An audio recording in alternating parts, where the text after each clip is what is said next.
असफलता ही सफलता की कुंजी है, इसके बारे में आज बातचीत करते हैं। मेरा नाम है डॉक्टर दीपक केळकर। मैं मनोविकार, सेक्स रोग, सम्मोहन तथा व्यसन मुक्ति तज्ञ हूं। महाराष्ट्र में मुंबई, पुणे, अकोला यहाँ प्रैक्टिस करता हूं। आज जो मैं आपको वीडियो बता रहा हूं वो वीडियो आपकी जिंदगी बदल देगी, ये मेरा पूरा विश्वास है। सभी के जीवन में एक समय ऐसा आता है जब हमको ऐसा लगता है कि सभी चीजें अपने विरोध में हो रही है।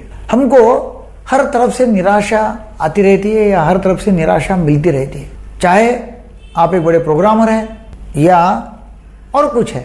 कभी कभी आप आपके जीवन के उस मोड़ पर ऐसे खड़े हो जाते हैं जहां आपको लगता है कि सब कुछ गलत हो रहा है।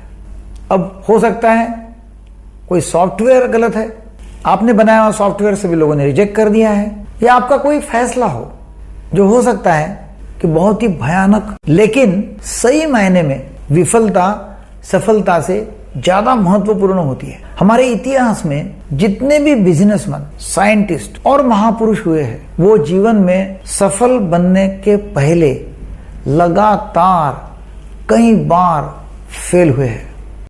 जब हम बहुत सारे काम कर रहे हैं तो ये जरूरी नहीं है कि सब कुछ सही होगा, लेकिन अगर आप इस वजह से प्रयास करना छोड़ देंगे तो कभी भी सफल नहीं हो सकते। हेनरी फोर्ड, जो बिलियनर और विश्व प्रसिद्ध फोर्ड मोटर कंपनी के मालिक है, सफल बनने से पहले फोर्ड 5 अन्य बिजनेस में फेल हुए थे। कोई और होता तो 5 बार अलग अलग बिजनेस में फेल होने और कर्ज में डूबने के कारण टूट जाता, लेकिन फोर्ड ने ऐसा नहीं किया और आज एक बिलियनर कंपनी के मालिक है। अगर विफलता की बात करें तो थॉमस अल्वा एडिसन का नाम सबसे पहले आता है। लाइट बल्ब बनाने से पहले उन्होंने लगभग 1000 विफल प्रयोग किए थे। अल्बर्ट आइंस्टाइन, जो 4 साल की उम्र तक कुछ बोल नहीं सकते थे और 7 साल की उम्र तक निरक्षर थे, लोग उनको दिमागी रूप से कमजोर मानते थे, लेकिन बाद में अपनी थियरी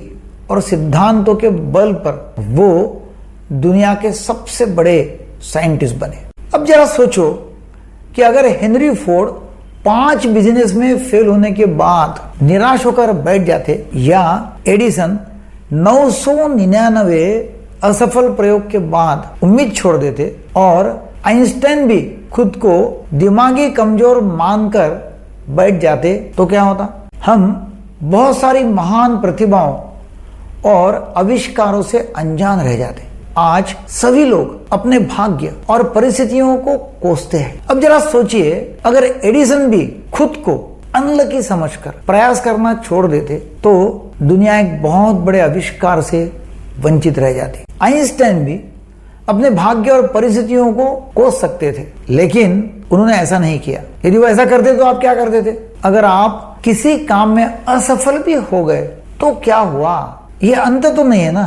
क्यों कि कोशिश करने वालों की कभी हार नहीं होती। मित्रों, असफलता तो सफलता की एक शुरुआत है, इसे घबराना नहीं चाहिए, बल्कि पूरे जोश के साथ फिर से प्रयास करना चाहिए। मुसीबतें तो हमारी जिंदगी की एक सच्चाई है। कोई इसी बात को समझ लेता है तो कोई पूरी जिंदगी इसका रोना रोते रहता है। जिंदगी के हर मोड़ पर हमारा सामना मुसीबतों से या प्रॉब्लम से होता है। इसके बिना जिंदगी की कल्पना भी नहीं की जा सकती। प्रॉब्लम तो जिंदगी में आने ही आने हैं। अक्सर हमारे सामने मुसीबतें आती है तो हम उनके सामने पस्त हो जाते हैं। उस समय हमें कुछ समझ नहीं आता कि क्या सही है और क्या गलत। हर व्यक्ति का परिस्थितियों को देखने का नजरिया अलग अलग होता है। कई बार हमारी जिंदगी में मुसीबतों का पहाड़ टूट कर पड़ता है। उस समय कठिन समय में कुछ लोग टूट जाते हैं तो कुछ संभल जाते हैं। जब कभी भी आपको कोई बड़ा लक्ष्य तय करना हो तो इसके लिए सबसे पहले आपको एक अच्छी सी योजना बनानी होगी। जिस तरह से कोई भी लक्ष्य बिना प्लानिंग के पूरा नहीं हो सकता, उसी तरह कोई भी बड़ा काम करना है, रिस्क लेना है, तो एक योजना की उसके लिए जरूरत होती है। अगर आपने रिस्क ले लिया और इसकी कोई भी प्लानिंग नहीं की तो यह निश्चित है कि आप फ्यूचर में अपने लक्ष्य से भटक जाएंगे और आपका मेन टारगेट अधूरा रह जाएगा। इसलिए सफलता के लिए यह बहुत जरूरी है कि आप रिस्क लेने से पहले पूरी प्लानिंग बना लें और फिर अपने गोल्स को अचीव करने के लिए जी जान से टूट जाए।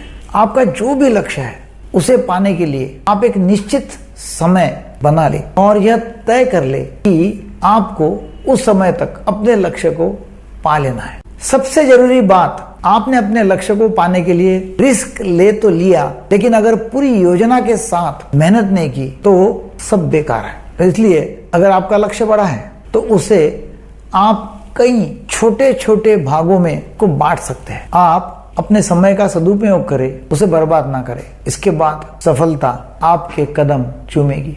ये वीडियो आपको अच्छा लगा तो जरूर शेयर करो, सब्सक्राइब करो, लाइक करो। Thank you very much.